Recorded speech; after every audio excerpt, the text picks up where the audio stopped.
Había una vez, en las gélidas aguas, frías aguas del Océano Atlántico, dos pequeñas embarcaciones balleneras que pescaban a 500 kilómetros al este de Argentina.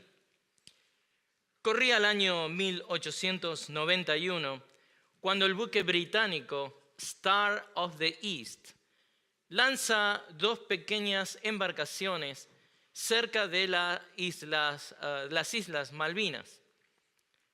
La misión: pescar una enorme ballena que había sido avistada en las inmediaciones de la isla.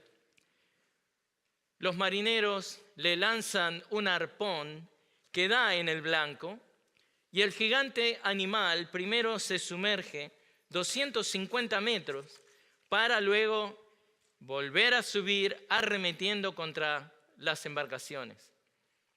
Las destrozó de una manera tal que ocasionó que varios tripulantes cayeran al agua.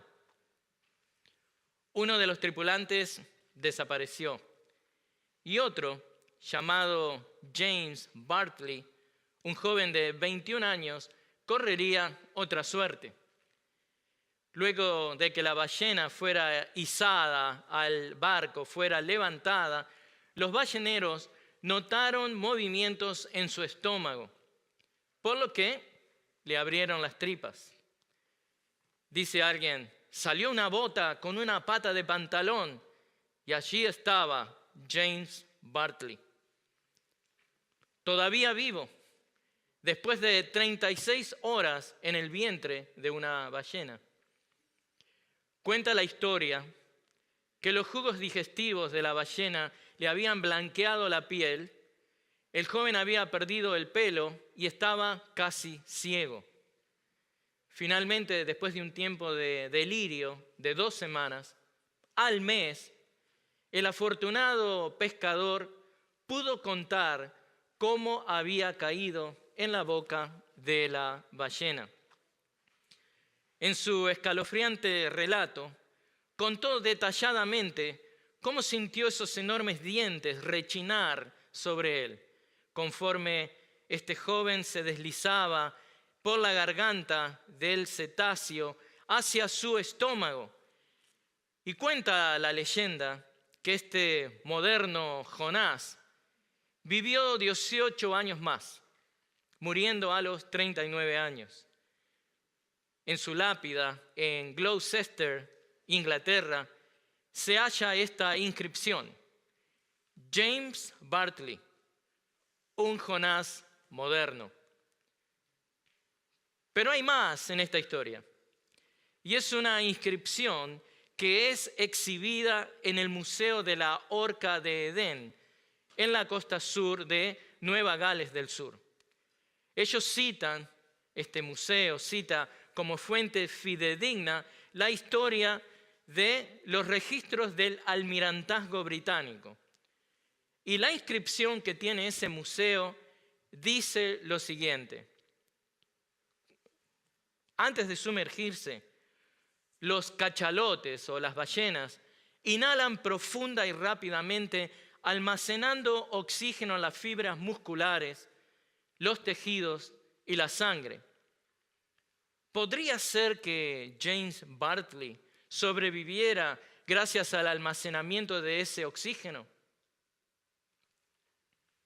Bueno, tal vez encontramos la respuesta a esa pregunta conforme vemos la historia de Jonás antiguo, el verdadero Jonás.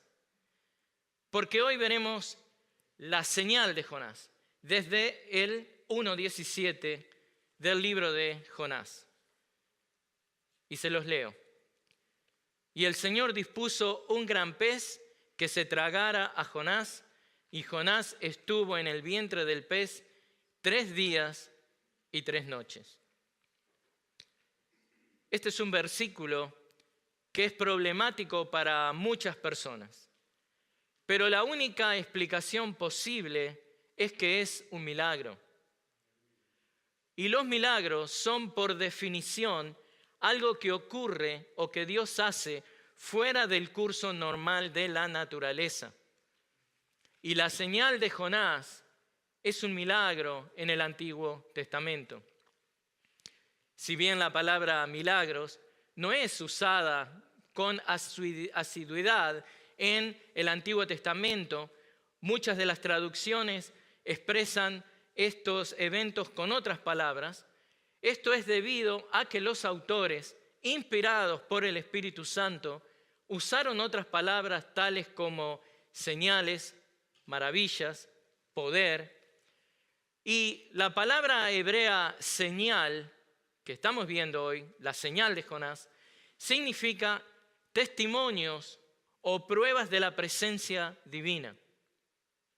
Jonás es una señal, Jonás prueba y es un testimonio de la presencia divina. Por eso, conforme hoy vemos la señal de Jonás, quiero demostrarles que la salvación es un milagro de Dios. Esa es la tesis. La salvación es un milagro de Dios. Hay dos participantes en esta transacción maravillosa que es la salvación: Dios y el hombre. Dios es el que vemos en una participación activa. La salvación pertenece a Jehová. El hombre participa pasivamente de esta salvación, siendo el recipiente de la gracia y el poder maravilloso de Dios a favor del hombre. Por eso, conforme hoy vemos la señal de Jonás, vamos a ver dos puntos: el rol activo de Dios y el rol pasivo del hombre. Pero antes de adentrarnos al primer punto, el rol activo de Dios, quiero darles una reseña del libro para recordarles exactamente eso. Dios juega un rol activo. Quiero recordarles que todo es hecho por Dios a través de su poder y para su gloria. Al hacer la reseña del libro de Jonás, claramente vemos que el personaje principal del libro es Dios. Es todo acerca de Él. Vemos que dos de los temas más importantes de esta historia son la soberanía y la compasión de Dios. La soberanía de Dios es exhibida al desatar un fuerte viento que crea una temible tempestad. Esta soberanía que se ve divinamente en acción es vista con 4 acciones que veremos luego más en detalles cuando vemos Dios dispuso. Porque Dios es el motor principal de la historia. Jehová tiene la primera y la última palabra en esta historia. Es quien designa y ordena las cosas a lo largo de la historia. Al punto de que hasta los gentiles terminan reconociendo esta soberanía divina, exclamando que Dios puede hacer lo que Él quiera. Pero la historia de Jonás nos muestra también la compasión de Dios. Los marineros claman a Él rogándole que los salve de la tormenta y Dios lo hace al calmar la misma. Es este misericordioso y compasivo Jehová que escucha a Jonás cuando está en los umbrales de la muerte. Jehová es el Dios compasivo que perdona a los ninivitas cuando Él ve que sus acciones ya no estaban emparentadas con el mal. Jonás reconoce este carácter clemente y compasivo de Dios, y esa es la razón por la que se niega a ir a Nínive. Y esa misma compasividad, la historia de Jonás deja claramente en evidencia que Dios es muy diferente al profeta, porque mientras que el profeta recibe esta bendición y se goza de la bendición que recibe de Dios, no la quiere dar y compartir con los ninivitas. Y eso se refleja en la huida del profeta en la dirección contraria de donde estaba su ministerio comisionado por Dios y que él no quiso obedecer debido a su odio a los asirios. No fue miedo lo que le impidió al profeta obedecer el mandato divino, sino que fue odio racial. Jonás no obedeció debido a la ignorancia acerca del carácter de Dios, sino todo lo contrario. El profeta, Éxodo 34:6.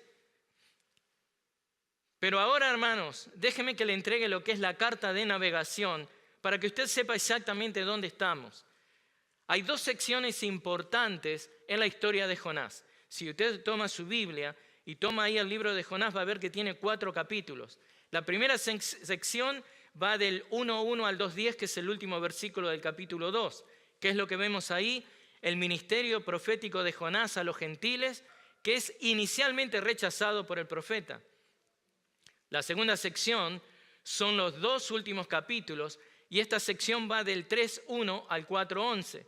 ¿Qué nos muestra eso? Que el ministerio profético de Jonás a los gentiles, aparentemente cumplido, luego es cuestionado por el mismo profeta. ¿Y dónde es que estamos nosotros ahora? ¿Cuáles son nuestras coordenadas? Estamos en lo que es la primera parte, en los 2 primeros capítulos, más exactamente esta parte que está en una sección, en los 2 primeros capítulos, que vemos 3 escenas. Las 3 escenas son las siguientes. La primera es cuando Jonás es encargado, es comisionado con ir a Nínive. La segunda escena es cuando se nos presenta la huida del profeta y luego la liberación de los marineros paganos. Y la tercera escena de esa primera parte de Jonás es la tercera escena donde se ve la oración de agradecimiento del profeta a Dios. ¿Y dónde estamos nosotros? Entre lo que es la segunda escena y la tercera escena. Estamos en el versículo 1:17. Eso en las Biblias en español, en las Biblias en inglés. Si estuviéramos leyendo la Biblia hebrea, ese 1:17 sería el primer versículo del capítulo 2. Porque los hebreos consideran que esto es algo nuevo en la historia. Antes, recuerdan, primero todo pasaba en el barco, ahora todo pasa en el agua. Entonces ellos dicen, no, este es el primer versículo del capítulo 2. Pero para nosotros, desde que se crearon las divisiones de capítulos y versículos, es el 1:17. Así que ahí estamos. Y hoy estaremos viendo la transición entre estas escenas. Más exactamente, después de la huida del profeta y la zambullida al mar, la parte en que Dios prepara un gran pez finalmente llegó. ¿Usted quería saber acerca de la ballena? Hoy es el día de la ballena. Pero vamos a ver si fue una ballena. Así que hoy nos muestra claramente este versículo que la salvación es un milagro de Dios. Entonces estamos viendo, al concluir esta reseña del libro, que lo que debemos recordar es que Dios está orquestando todo, Él está planificando todo para su gloria, conforme nosotros nos beneficiamos de su misericordia divina y soberana. Entonces empecemos con el primer punto, que es el rol activo de Dios, y eso lo encontramos en la primera parte del versículo 17. Lo primero que vemos en esta escena es que Dios está en control absoluto de los acontecimientos. Dice, y el Señor dispuso un gran pez que se tragara a Jonás. La soberanía divina es exhibida en esta acción. Esto es un decreto divino. Esa soberanía divina es la que nos alienta a decir, sin dudar, que la salvación es un milagro de Dios. Porque ¿qué dice? Y el Señor dispuso. El verbo es usado en 4 oportunidades durante el libro. ¿Se acuerdan que les dije antes que íbamos a ver esto con más detalles? Bueno, llegó el momento. Y el Señor dispuso. Este mismo verbo lo vemos en el capítulo 4, en los versículos 6, 7 y 8. Dispuso o preparó. Esta misma palabra es usada 4 veces por Jonás. Dios preparó o dispuso un gran pez. Dios dispuso o preparó que una gran planta, también en el capítulo 4, creciera sobre el profeta para que hiciera sombra sobre su cabeza y lo librara de su incomodidad. El 4:6. Dios dispuso también que un gusano atacara a la planta y ésta se secó. 4:7. Dios dispuso también un sofocante viento del este y el sol hirió la cabeza de Jonás, así que él desfallecía. 4:8. Como ven, Dios en control total. Aquí este verbo es usado para describir un patrón donde se aprecia a Dios actuando dentro del marco de la creación, ordenando ciertas cosas que tomen lugar a modo de alcanzar un fin determinado. Algunos comentaristas creen que el solo hecho que el profeta es salvado por Dios evidencia la realidad de que no estaba supuesto a presentarse él como voluntario para ser arrojado al mar.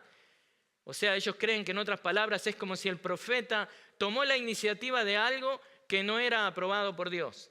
Pero bueno, dado que Dios es soberano y Él es quien salva, porque la salvación es un milagro de Dios, Dios revela su carácter soberano, pero también su omnipotencia. ¿De qué manera lo hace? Proveyendo lo necesario para ejecutar la salvación. Dios es soberano. Él es el que nos provee. ¿Cómo quiere que, nosotros recibamos esa provisión? A través de la oración. De la misma manera, Dios es soberano. Él quiere alcanzar un fin determinado. ¿Cómo lo hace? Preparando a este pez. Jehová provee. Dios revela ese carácter soberano, pero también revela su omnipotencia al proveer todo lo que sea necesario para ejecutar mi salvación, su salvación, la salvación de cada uno de nosotros. Y para el creyente moderno, si usted va a Romanos 8:32, ahí se lo dice todo. Si Dios nos dio a Cristo, ¿cómo no nos va a dar con Él todas las cosas? Pero acá en la escena que vemos de Jonás, dice que dispuso un gran pez. Y la tragedia del libro de Jonás, y por eso empecé de una manera ahí un poco infantil, ¿no? ¿Cómo fue que empecé? Había una vez, tratando de contar una historia, porque la verdad, no estamos acá para rascarle las orejas. Estamos para decirle la verdad. Y no necesitamos contarle ninguna historia. Lo que quiero demostrarles es que la salvación es un regalo de Dios. Y Dios, en su omnipotencia, prepara un gran pez.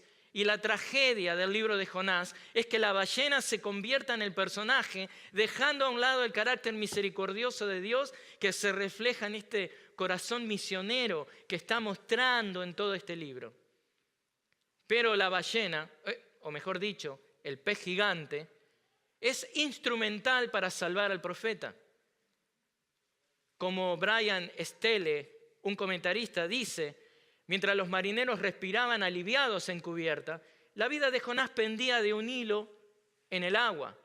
Necesitaba ser rescatado. Pero como estamos viendo hoy, Dios es quien está en control de esta situación y Él ha preparado el pez que salvará a Jonás. Dios no se ha olvidado de Jonás. Ahora, entender la función del pez, entender la función que este pez cumple, es muy importante para entender esta sección y sobre todo la sección que viene, que es el capítulo 2, cuando es un salmo de Jonás. Es Jonás orando y agradeciendo a Dios, porque la función del pez nos enseña a entender todo eso. ¿A qué me refiero? A que el pez no es enviado por Dios para castigar al profeta. El pez es enviado por Dios, el pez es preparado por Dios, el pez es dispuesto por Dios para salvar al profeta.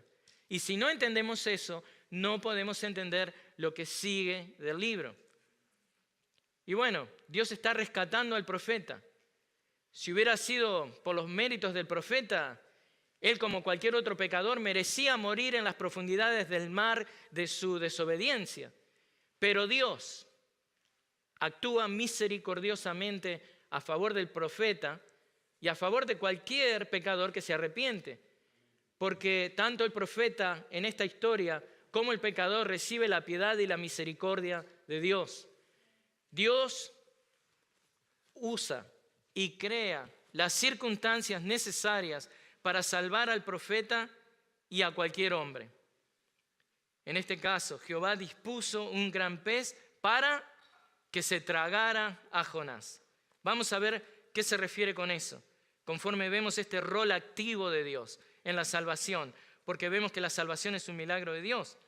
La intención de Dios de que el pez rescate a Jonás se demuestra en el uso del verbo para describir tragar. Escuchen esto. El verbo tragar aquí no tiene las connotaciones negativas que suele tener en otros pasajes. Por ejemplo, Isaías 28:4 usa este verbo tragar hablando del juicio en contra de los ebrios de Efraín, cuando serán devorados como quien traga el primer higo maduro antes del verano. Luego Proverbios 1:12 usa este verbo tragar también en forma negativa, diciendo, devoremos los vivos como el Seol, enteros, como los que descienden al abismo. O sea, la connotación del verbo tragar aquí en Jonás no es negativa. No es negativa como, por ejemplo, como viéramos anteriormente en uno de los mensajes, en el caso de Coré, Números 16, 31, 32 nos dice esto, miren, que cuando Moisés terminó de hablar sus palabras condenatorias, la tierra debajo de Coré y toda su familia se partió y la tierra abrió su boca y se los tragó, a ellos y a sus casas y a todos los hombres de Coré con todos sus bienes.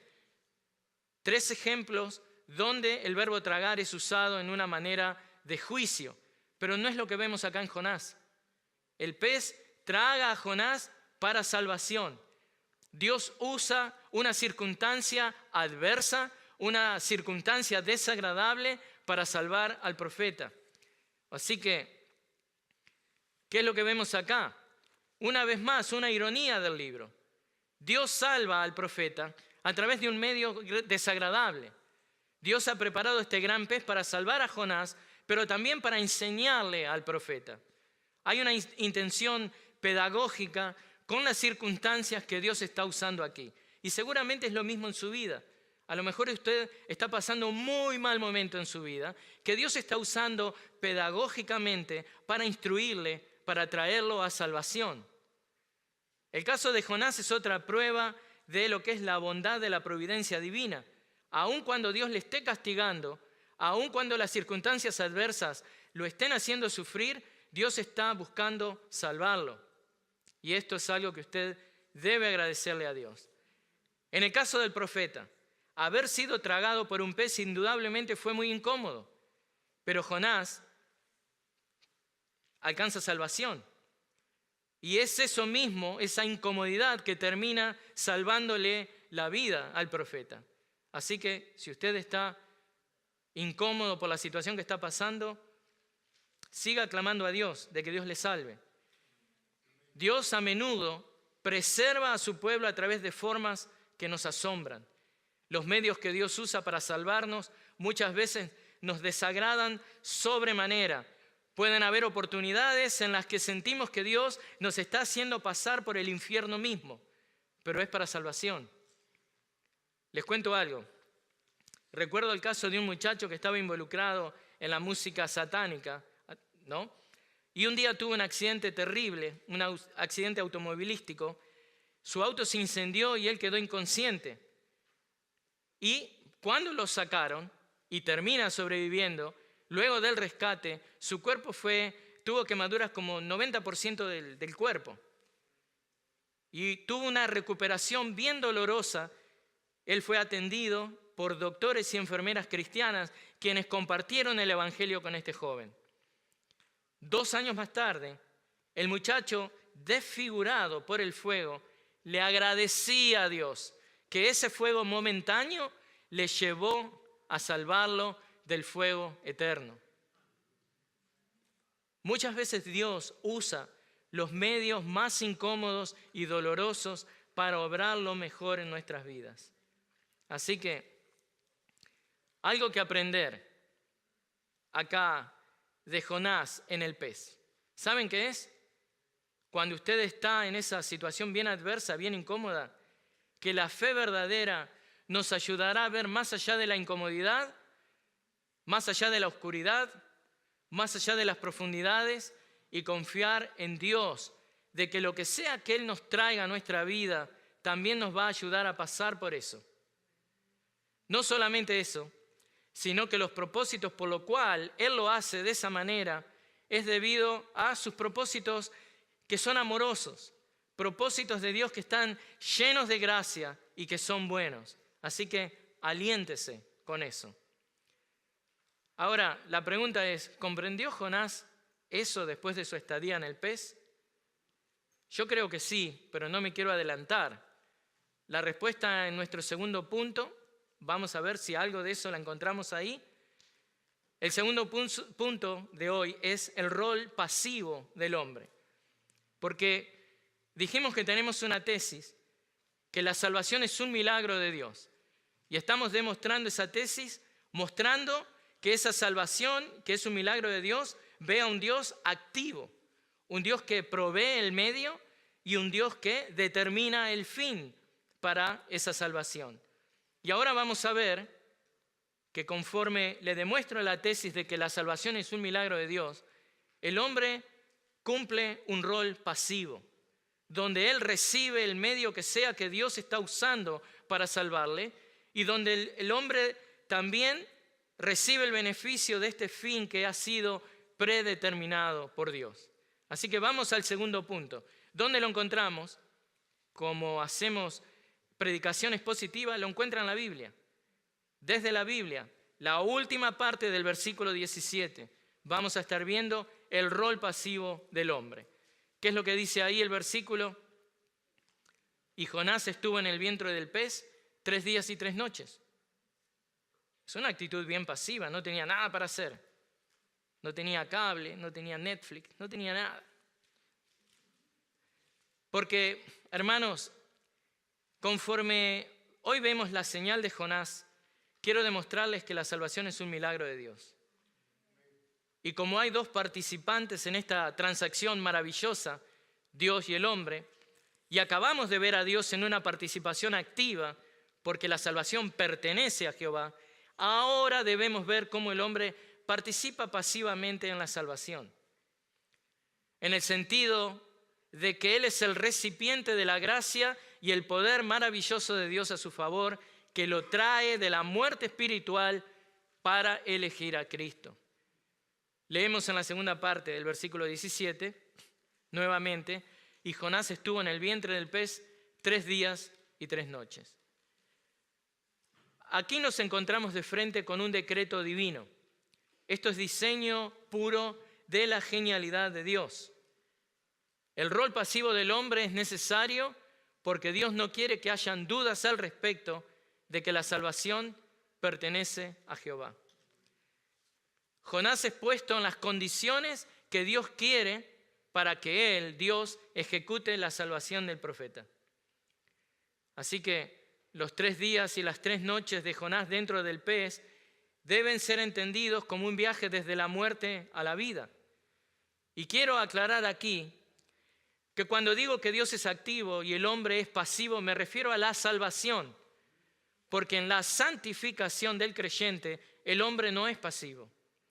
Dios trabaja primero en el hombre y el hombre luego tiene que trabajar arduamente en su santificación personal. Colosenses 1:29 le habla de eso, Filipenses 2:12 le habla de eso. Pero la salvación es un pacto incondicional de Dios, tal como lo hiciera cuando pone a Abraham a dormir y él pasa por el cuerpo partido de los animales sacrificados. Génesis 15, versículos 12 al 17. La realidad de la salvación es que nosotros estábamos muertos en nuestros delitos y pecados. Efesios 2:5. Nada que pudiéramos hacer. Si Dios no nos resucita, no podemos elegir a Cristo. Ahora, déjeme mostrarle algo muy importante. El texto dice, y Jonás estuvo en el vientre del pez 3 días y 3 noches. Esta sección nos presenta a Jonás como un tipo de Cristo. Muchas veces en las Escrituras, distintos individuos son presentados a nosotros como tipos de Cristo. Por ejemplo, tenemos a David, Jonás mismo, Salomón, Eliseo, Melquisedec. David, por ejemplo, como rey de Israel, era un tipo simbólico de Cristo, quien se convertiría en la personificación suprema del papel del rey en el Antiguo Testamento.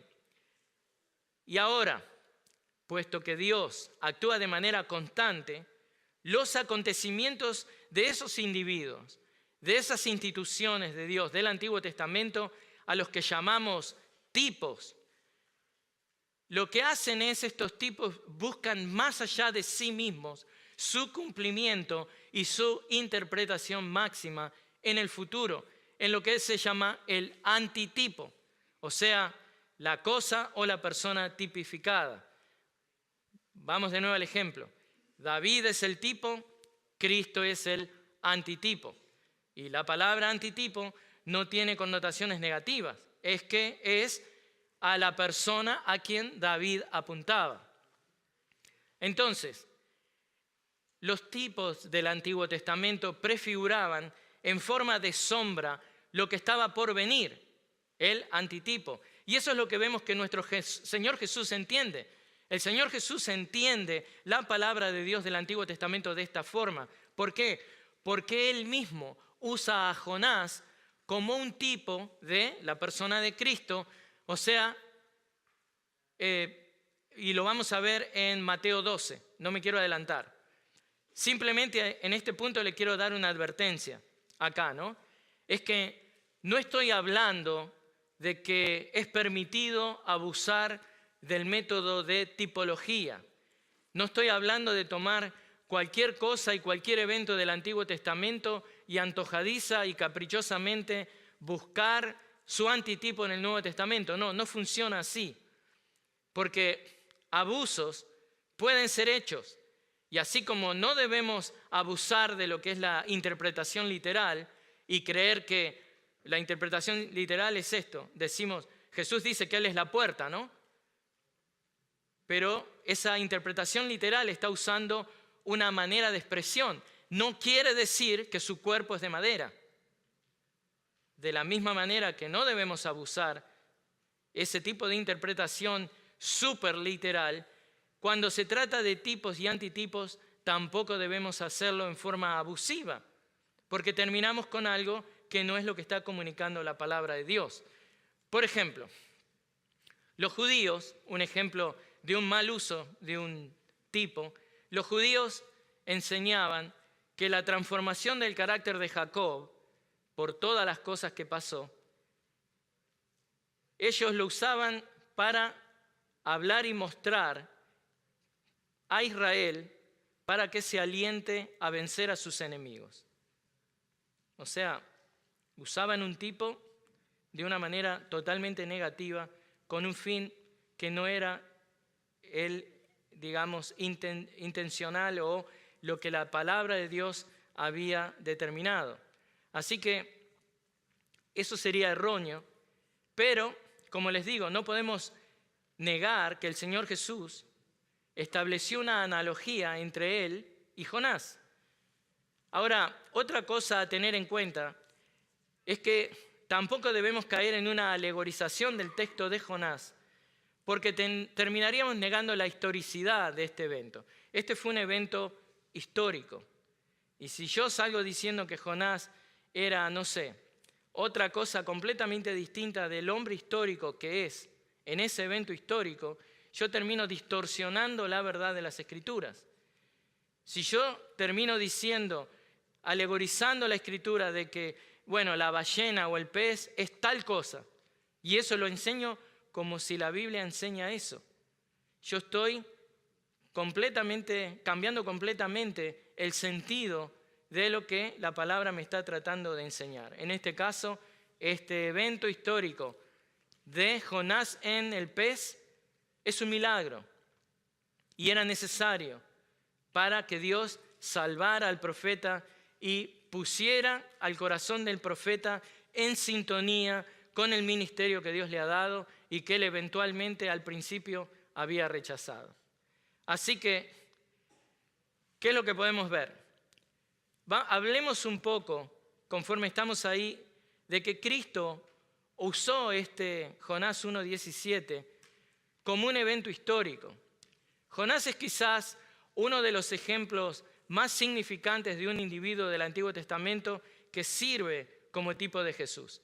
¿Por qué? Porque el Señor mismo habla de esto. Si ustedes me quieren acompañar ahí, Mateo 12:40. Mateo 12:40 nos habla de eso.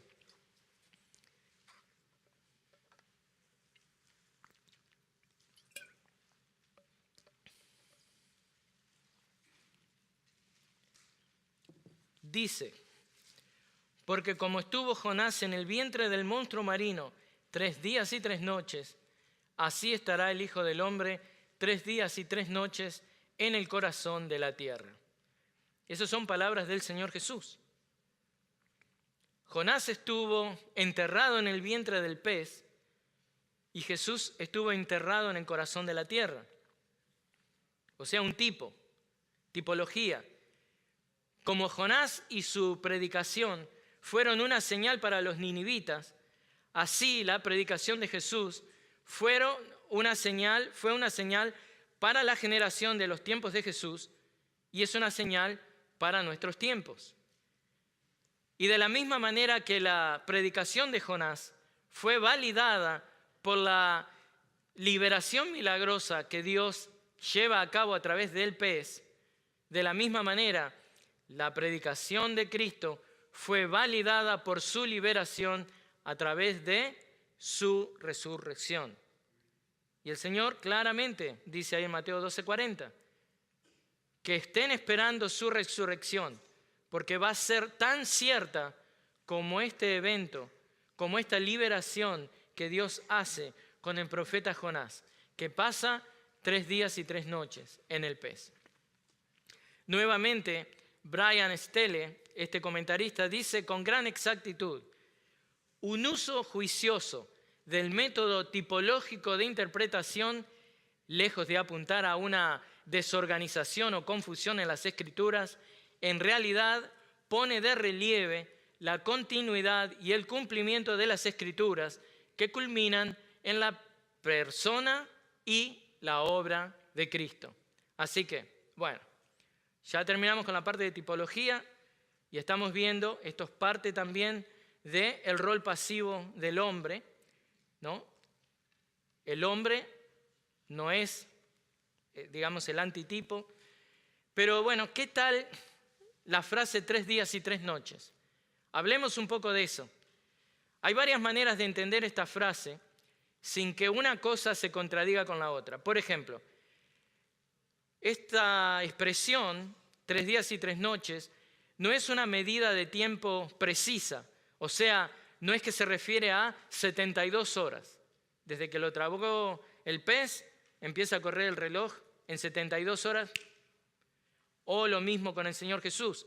Desde que Él expiró y su obra fue cumplida, ahora empieza a correr el reloj y en 72 horas Él es resucitado. No.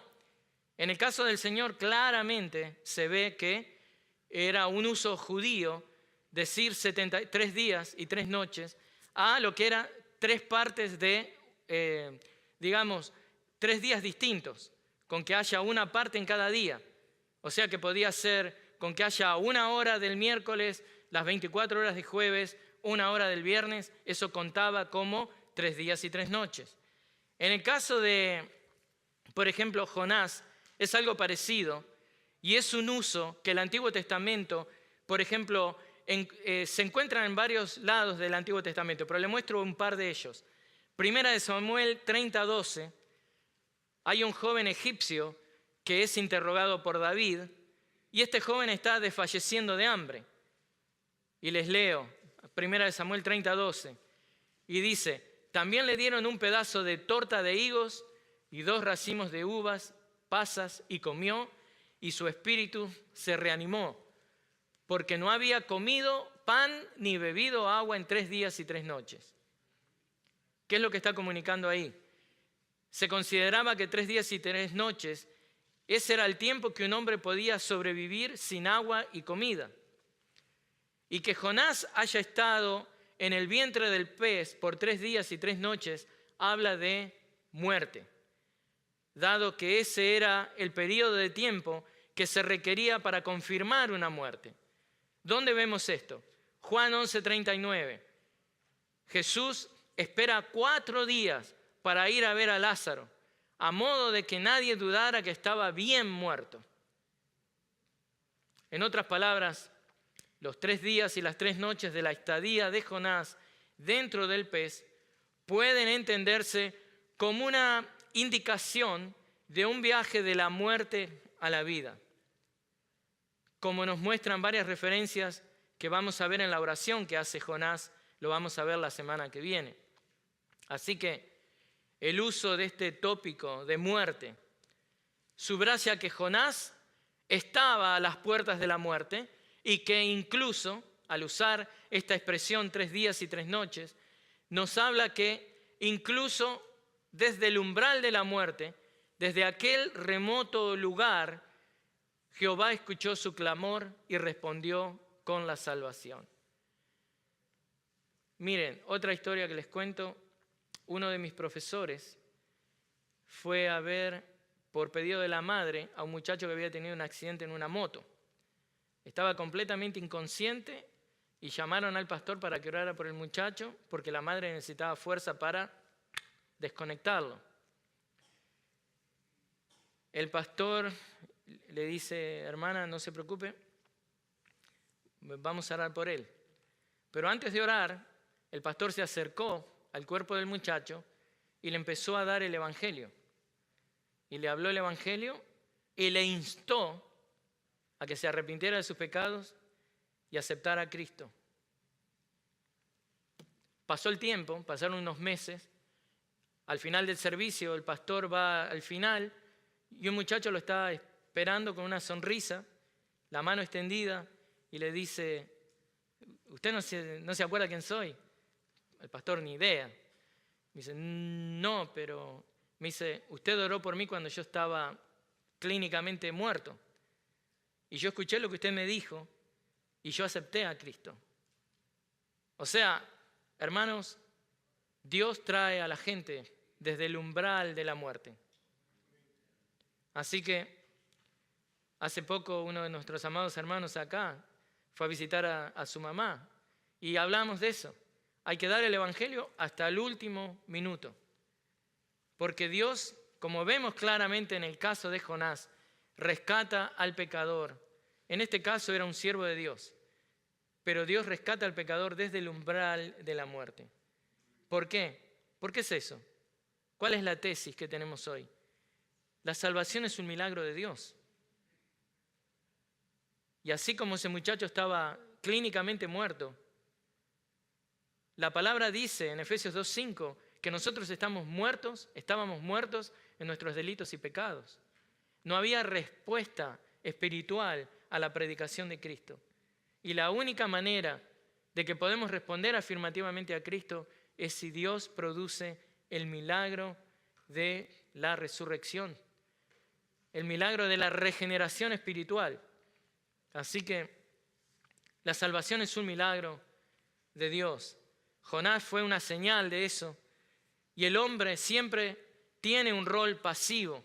Siempre dependemos de Dios. Así que esto nos lleva de regreso a este rol pasivo del hombre. El rol pasivo del hombre en la salvación es algo indudable. Porque aun cuando él toma conciencia de su condición desesperante, es porque Dios mismo le ha facultado para hacerlo. Y una vez que el pecador clama por ayuda, así como Jonás lo hizo en el vientre del pez, lo único que puede hacer este pecador es esperar por la ayuda de Dios. Nosotros verdaderamente cumplimos un rol pasivo. Lo único que puede hacer posible la salvación es un milagro de Dios. Y una vez que la historia alcanza este clímax en Jonás, este es el punto culminante del juicio divino. ¿Por qué? Porque la paga del pecado es muerte. Romanos 6:23. Ahí llegó Jonás, hasta ahí estaba Jonás. En este caso, el vientre del pez, piensen en esto, hermanos. El vientre del pez es como el infierno que había sido preparado para Jonás. ¿Y sabe cuál es el infierno del pecador? El infierno no es otra cosa que el destino de todo deseo que quiere escaparse de Dios. ¿Usted se quiere escapar de Dios? Bueno, Dios está preparando su propio infierno ahí donde usted quiere estar, lejos de la presencia de Dios. Así que la criatura marina, ¿vieron que ya no le digo ballena? La criatura marina no era solo una señal del juicio de Dios, sino una señal de la gracia soberana de Dios a través de ese juicio que iba a salvar al profeta. Y eso nos trae a la ballena. ¿Era una ballena? Y esa es la pregunta que seguramente usted todavía tiene en mente. Bueno, solo sabemos que era un tipo de pez lo suficientemente grande como para que un hombre pudiera flotar en su estómago. Es todo lo que sabemos. Pero hay otra cosa muy importante que sabemos, y es que en el idioma hebreo, de acuerdo al idioma hebreo, no era una ballena. ¿Cómo lo sabemos? Porque la palabra para ballena no es usada aquí. Aquí se utiliza otra palabra que habla de un pez marino, algo grande. Hay otra cosa que sabemos, es que fue un viaje hacia el infierno. 3 días dentro de un pez, hacinado en una oscuridad húmeda, en un hedor asfixiante. Los ácidos gástricos del pez corrompiendo la piel de este hombre, al punto que algunos especulan esto. Miren, que esto ayudó a los ninivitas a escuchar a Jonás, porque viene este hombre blanqueado, pálido, oloriento, con su piel corroída y espeluznante, con este olor nauseabundo a pez, y los ninivitas pensaron, es el dios pez, porque este era uno de sus tantos dioses falsos. Pero bueno, la realidad es que hayan pensado esto o no, no fue el carácter milagroso de este encuentro que tuvo el profeta lo que salvaría a los ninivitas. Los milagros, hermanos, no salvan. ¿Me escuchó? Los milagros no salvan. Es el Dios de los milagros el que salva. Dios puede hacer un milagro delante de sus ojos y usted se queda preguntándose, pidiendo más. Confíe en Dios. Confíe en Dios. Lo único que salva es creer lo que Dios nos dice a través de su palabra. Jesús salva a Lázaro luego de 4 días. Estaba bien muertito y muchos no creyeron. Jesús resucita y muchos no creyeron. Las autoridades trataron, miren esto, en la resurrección de Cristo, las autoridades creen que Cristo resucitó, pero no les sirvió para salvación, porque ellos no querían entregar su vida. ¿Qué hicieron? Aún habiendo creído en el milagro, trataron de taparlo. Que no le pase lo mismo. Los milagros no salvan, hermanos. Lo que salva es la palabra de Dios. Pero bueno, sea que podamos demostrar el milagro o no, debemos creerle a Dios. Vamos a concluir esto. Durante más de 100 años, la historia del sobreviviente pescador Bartley ha sido relatado por apologistas bíblicos ávidos, deseosos de defender la veracidad del relato bíblico de Jonás. Pero en 1991, justamente 100 años después de este evento de Bartley, hubo una investigación de un profesor creyente en la Biblia llamado Edward Davis, que demostró, más allá de toda duda razonable, que la historia que les conté al principio había sido un engaño. Alguna de las cosas que confirmó fue que el supuesto barco, Star of the East, no era una embarcación ballenera. Importante, ¿no? Otra cosa que descubrió es que en 1891 no había pesca en las Islas Malvinas.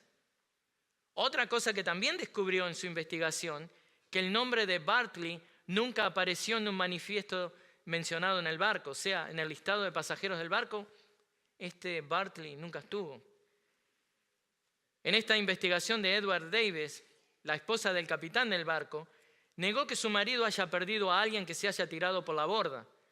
Y justamente la esposa se había casado con el capitán ese mismo año. Si algo hubiera pasado, más que seguro hubiera sabido. Pero miren, este estudio se da en diciembre de 1991, así que en los albores de 1992 estaban los ateos, los escépticos, celebrando la llegada de 1992, pero también celebrando esta victoria, porque creían que tales hallazgos desacreditaban el relato bíblico del incidente de Jonás. Pero haya sido verdad este incidente de 1891, no cambia para nada la verdad de lo que ocurrió en el mar Mediterráneo en el siglo VIII antes de Cristo. La historia de Jonás es veraz. La historia de Jonás es corroborada por el mismo Señor Jesucristo.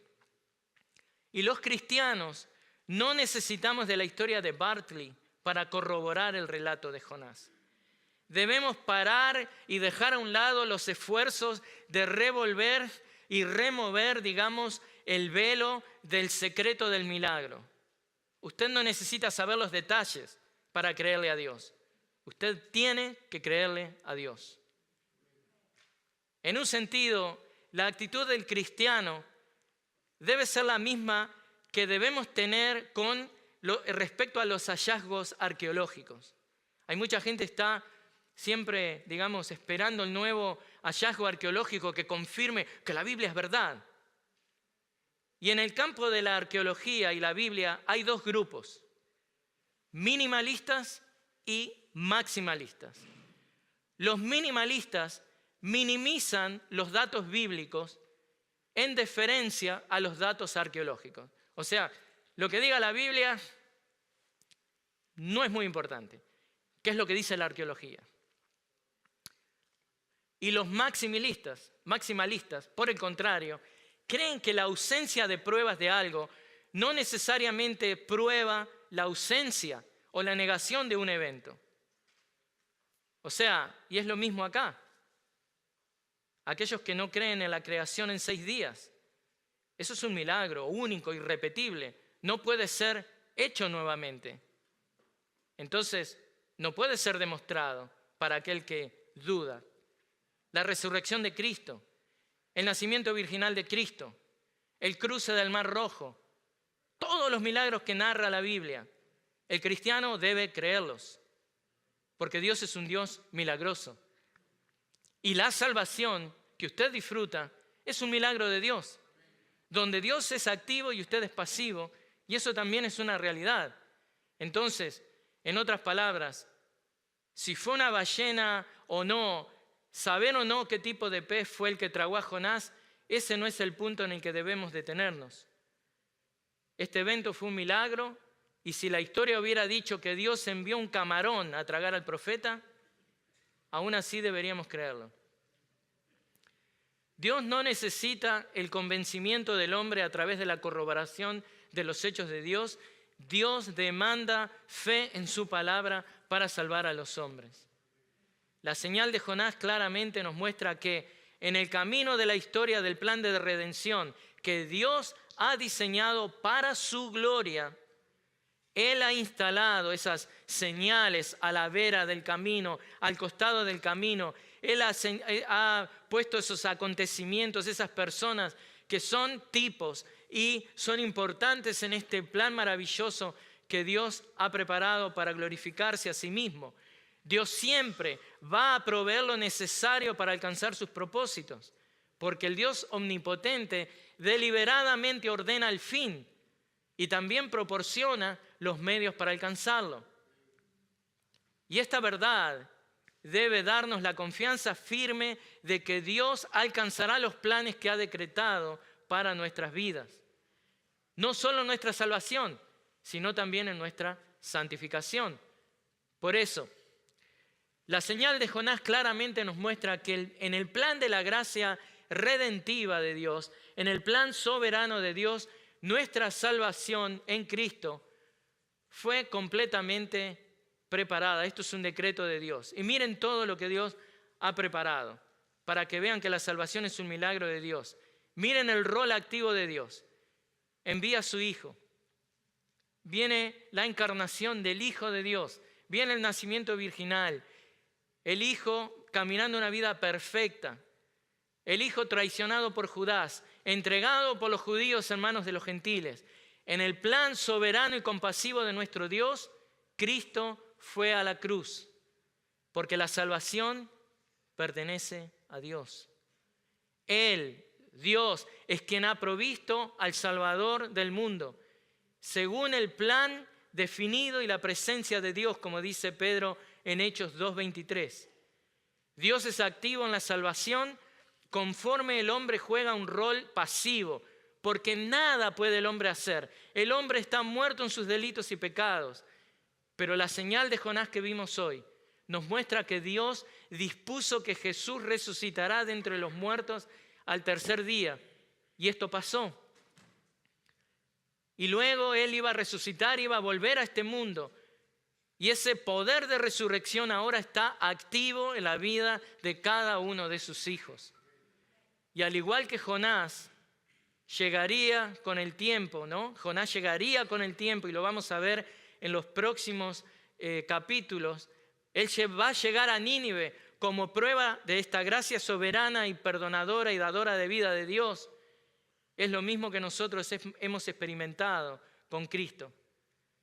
Para que, así como Jonás fue a Nínive para que ellos se arrepientan y lleguen a los pies del Dios verdadero, así también lo hizo Cristo con nosotros. Así que, ¿qué aprendemos de esto? La salvación es un milagro de Dios. Dios es activo. El hombre juega un rol completamente pasivo. Pero una vez que Dios nos salva, debemos creerle a Dios con todas nuestras fuerzas. Y debemos trabajar para su gloria, para ir a buscar a aquellos que no conocen a Cristo. Así que oremos. Señor, te damos gracias por tu palabra, te damos gracias por esta señal de Jonás. Claramente vimos, Señor, que la salvación es un milagro tuyo, donde tú eres activo y nosotros pasivos. Te rogamos que ahora que hemos sido salvados, estemos activos en ir a rescatar a otros con este mensaje poderoso de salvación. Oramos para tu gloria y para tu honra, en el nombre de Cristo. Amén.